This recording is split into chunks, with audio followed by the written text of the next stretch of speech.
Tai yra šeštadienis, šabas. Tai yra gyvenimo būdas vėl daugumos žydų. Jie žino, kad šabo metu dirbti negalim, kol saulė nusileido. Iš kur mes žinom žydų istoriją apskritai? Iš Toros arba iš Šventojo rašto, Senojo testamento. Ar ne? Ten yra surašyta. Pagal Senąjį testamentą yra labai paprastas dalykas. Savo laiku Saulius, Dovydas ir Saliamonas subūrė gentis, privertė į vieną didelę bendrą, sujungė dvi karalystes, taip toliau panašiai. Ir po to, po Saliamono, praktiškai vėl tos karalystės išsiskaldė ir gavosi dvi.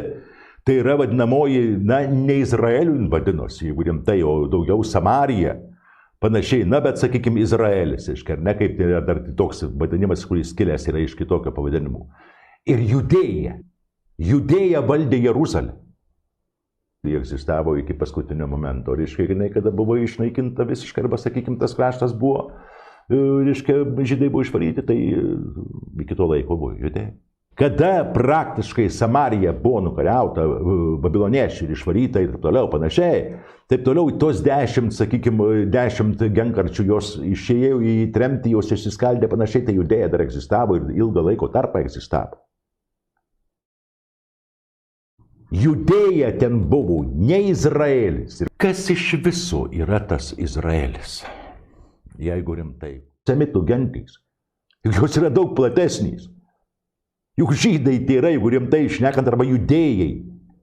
Tai yra tik viena iš kalbinių grupių semitų genčių, kurios yra artimuosios rytuos, yra šiaurės vakarinėje, reiškia, ir šiaurės vakarinėje Afrikos dalyje. Atsiranda, supraskim, yra žydai irgi, kaip mes sakom, judėjai, aškenazai, yra sefardai, taip toliau, panašiai, ten irgi yra tokia milžiniška košė.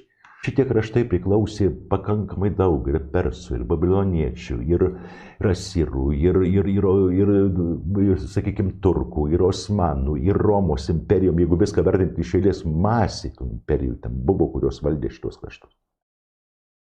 Taip, bet daugelį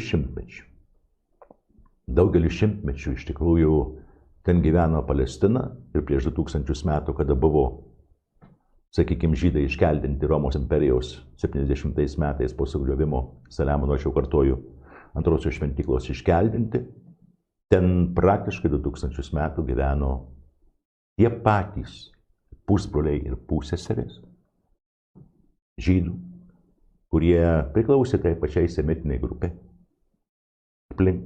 Nesvarbu, kaip istorija pasikeitė, kad jie priėmė islamišką įtikėjimą. Juk tai iš tikrųjų yra tam pačiam Irane. Jeigu žiūrint, yra pakankamai didelės diasporos, senos diasporos, kurios kilusios būtent iš to, sakykime, žydiškosios, judėjiškosios religijos ir priėmusios islamiškai religijai. Kaip žiūri palestiniečiai į žydus ir žydai į palestiniečių. Kad tai yra vis dėlto pusseserė ir pusbroliai, reiškia, jeigu rimtai, pusseserės ir pusbroliai, reiškia, jeigu rimtai šnekant, Abraomo kilmės, abraomiškosios religijos vadinamosios, prieš 2000 metų suviršom.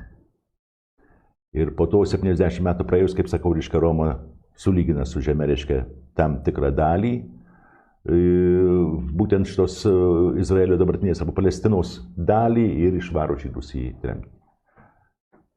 Galima manyti to, ko nesakoma iš tikrųjų, kad ir Romos imperijos skilimas yra susietas būtent su ta krikščioniškąja religija, kuri gimsta ne kur nors kitur, o pačioje, sakykime, Palestinoje. Tai buvo priešatiems rabinams ir visiems kitiems, kurie vertė gyventi ne tokiu, o ne kitokiu būdu.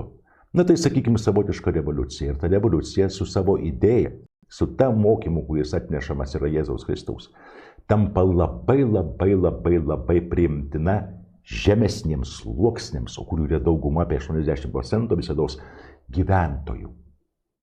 Ir kiek tu juos bebaustum, kiek juos belaikytum už reklės, jie praktiškai slapta pradeda priimdinėti šitą tikėjimą. Žydų civilizacija, kurį iš tikrųjų galima vadinti civilizacija. Tai yra, kada žydai, sakykime taip, ne žydai, turbūt reikia vadinti judėjai, kurie išsibarstė yra visam pasauliu. Tačiau ryšį jie turi tarpusai pakankamai rimtą. Juos ryša ne kas nors kitas, bet tradicija, religinė tradicija ir tikėjimas būtent tas, kurį atneša Tora. Jie gali ginčytis tarpusavį, gali nesutikti, gali būti skirtingų požiūrų. Ten pas juos irgi masė yra visokių mažų judėjimų, panašiai taip toliau, bet vienas dalykas, kuris pagrindinis, tai yra Tora. Tai yra gyvenimo būdas, tai yra taisyklės, pagal kurias jie stengiasi visi gyventi. Ir šiuo atveju jie susišaukia pakankamai stipriai su islamu. Krikščionybė viskas, mes ją palaidokim, kabutėse.